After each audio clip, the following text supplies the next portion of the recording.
Os medicamentos biológicos voltam a estar na ordem do dia. Este avanço tecnológico em saúde tem um custo e, em tempos de crise, os doentes com artrite reumatoide podem ver a sua qualidade de vida diminuída.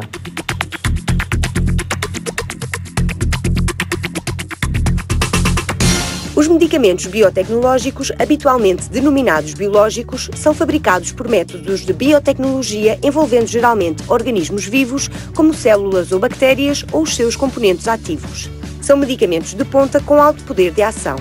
A biotecnologia tem revolucionado a investigação e trazido grande esperança para os portadores de muitas doenças, tais como as vítimas de artrite reumatoide. A diferença da qualidade de vida antes e depois da tomada deste fármaco é a grande mudança apontada pelos doentes. De enfermos confinados às suas casas a cidadãos ativos e empreendedores, a diferença é muito grande e os biotecnológicos são encarados como a principal terapêutica em situações de crise. A atual crise do país e a falta de dinheiro do Estado para o apoio a estas novas tecnologias vem colocar de novo a discussão sobre a mesa. A biotecnologia e os avanços científicos registados a partir da investigação têm trazido mudanças fantásticas na qualidade de vida dos doentes. Na artrite reumatoide, as mudanças são reais. No entanto, nem todos terão acesso a novas tecnologias. Este é o assunto que hoje vamos debater no Especial Saúde. Dr. Canas da Silva, bem-vindo. Obrigado por estar connosco. Qual é, de facto, a situação, digamos assim, neste momento, do acesso aos medicamentos biológicos por parte dos doentes portugueses? Melhorou? Piorou? Houve-se muita coisa? Eu acho que, em geral, melhorou. Melhorou e melhorou muito. É preciso termos alguma visão sobre o que foi o passado, sobre o que está a ser agora o presente e termos a noção de que se fala muito de medicamentos biológicos, mas que os medicamentos biológicos dizem respeito a cerca de 20% dos doentes com artrite reumatoide. E isso é um ponto importante, o que quer dizer que 80% dos doentes com artrite reumatoide não precisam ou não estão numa fase de fazerem ainda os biológicos e, portanto, que esses 20% dos doentes que necessitam de biológicos ou que estão a fazer biológicos, 90%, eu diria eu, desses 20% têm acesso aos biológicos de uma forma razoável e atempada. Acredito que haja 5% em que as coisas sejam um pouco mais complicadas e que haja situações um pouco mais complexas e difíceis para os outros restantes. O que quer dizer que, em geral, a situação é muito melhor está do controlada. Que já foi. Sim. Não. Em todo o caso, Arcisete Saraiva, tem havido queixas por parte da Andar relativamente ao acesso diferenciado, ou seja, nem em todos os hospitais do país se tem acesso aos medicamentos da mesma maneira. O que é que se passa, de facto? Neste momento, a situação está francamente melhor. Melhorou já. Porque agora já é raro o hospital que nega o acesso ao doente. São casos esporádicos. Pontuais. Há mês e meio, tivemos um caso pontual, mas que foi rapidamente resolvido. Inclusivamente, posso dizer que nas nossas jornadas, eu tinha lá esse doente, a quem tinha sido negado o medicamento, e eu contei rapidamente ao Secretário de Estado. E o Secretário de Estado teve bastante sensibilidade e quis ir cumprimentar o doente e dizer-lhe que ficasse descansado, porque ele não iria ter novamente a falta desse medicamento, assim como o presidente do hospital também lá estava e que não tinha sabido que as farmacêuticas tinham negado a medicação ao doente, inclusivamente que lhes tinha dito frases que nunca se dizem a um doente, não é? Os farmacêuticos da farmácia hospitalar. Sabe quem eram? Não, quando eu falo nos farmacêuticos, são os da farmácia hospitalar. Que tinha portanto, dito... são pormenores, digamos assim, pormenores, tem havido pormenores que... resolveu-se essa situação. E ultimamente temos resolvido. O ano passado é que era... mais complicado.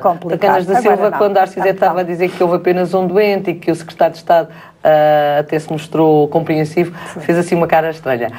Não acreditou que o Secretário de Estado tivesse feito essa... Acredito, não, ouça uma coisa, eu acho que... eu acho que as pessoas, eu acredito muito que as pessoas a falar é que se entendem. Claro. E acredito também que, por vezes, há uma enorme solidão do poder. Há pessoas que têm lugares muito importantes, mas que em relação a estes casos, digamos assim, reais, às coisas que se passam no dia-a-dia, o contacto é relativamente escasso. Claro. E digamos que um dos maiores problemas que talvez ainda existe em Portugal não é tanto também às vezes a nível das cúpulas, é a nível das FIAs intermédias, que por vezes complicam mais do que aquilo que era suposto e acabam por enviesar um bocado este tipo de situações. Eu acho que, em geral, para ser correto, nós, na situação difícil que todos conhecemos e estamos a atravessar, nesta área houve um grande progresso. Houve um grande avanço, sim. Se quiser, depois poderemos debater, porque eu, números, sinceramente, acho que o problema da artrite reumatoide não se resume nem de perto nem de longe à questão dos biológicos, que dizem respeito a um número razoavelmente baixo de doentes e que implica um conhecimento muito maior do que se passa sobre a artrite reumatoide em Portugal, e isso é, digamos assim, um aspecto importante. Já vamos falar disso. Vamos ver agora, vamos à economia e saber se de facto estes medicamentos são caros. Dr. Jorge Félix, já sabemos, não é? Pronto, já vimos também que apenas 20% dos doentes com artrite reumatoide necessitam deles, portanto há aqui atenções que são capazes de ser resolvidas. Em todo caso, acha que o Estado tem dinheiro para continuar a dar medicamentos biológicos a quem deles necessita nesta área? Eu acredito que sim, desde que as coisas naturalmente sejam equilibradas. Em primeiro lugar, também, Maria, cumprimentá-la e felicitá-la mais uma vez pelo programa. Eu acredito que sim, ou seja, como já foi referido, houve uma evolução muito positiva relativamente ao consumo destes medicamentos. Manifestamente são produtos que são mais caros do que as terapêuticas mais tradicionais, mas também, como já foi referido, são para um grupo de doentes muito circunscrito e com características para a utilização desses produtos também muito bem definidas.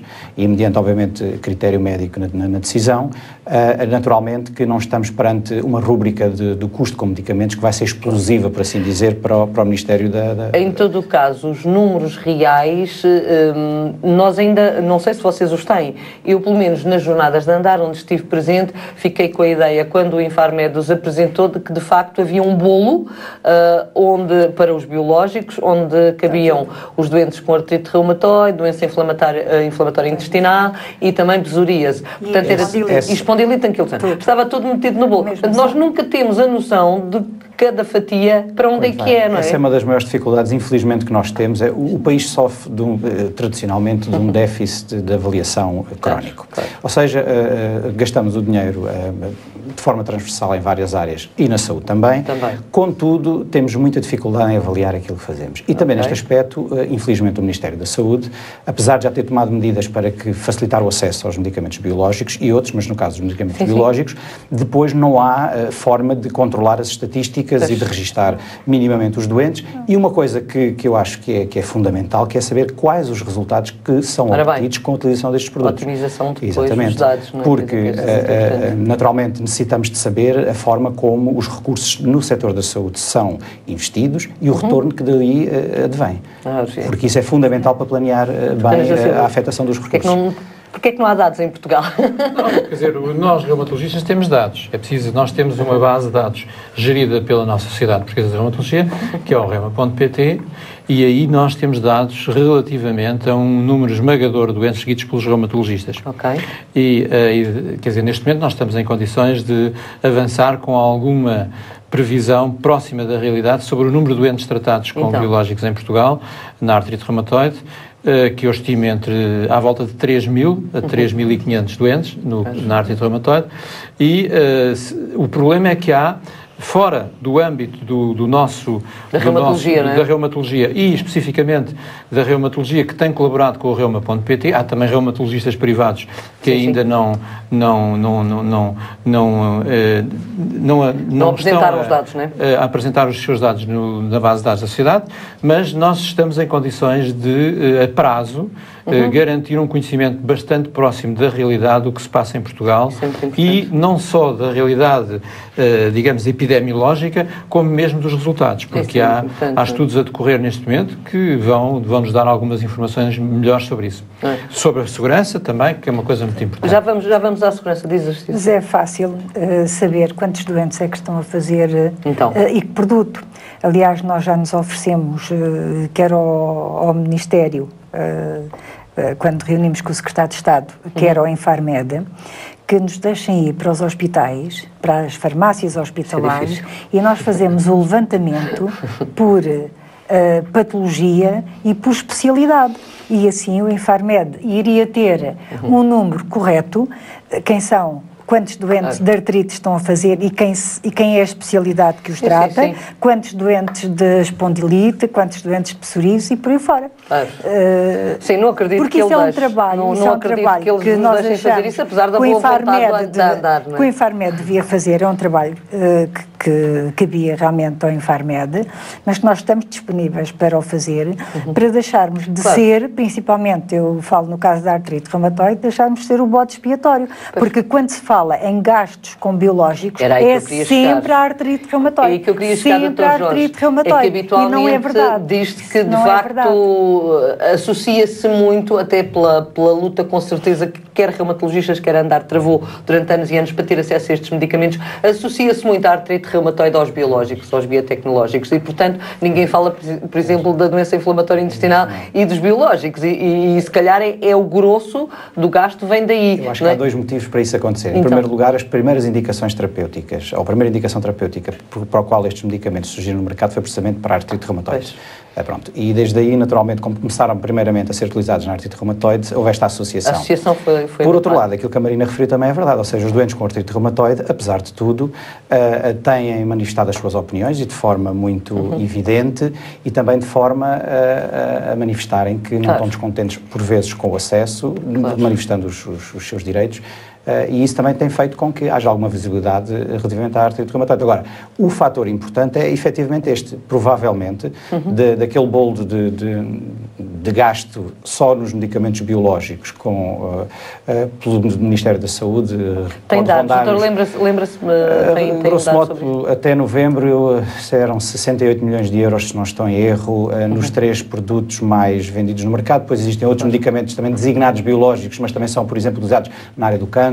Às vezes não é fácil também isolar, fazer aí a distinção, fazer, no fundo, ter um somatório concreto, mas fala-se entre 70 a 80 milhões de euros ano.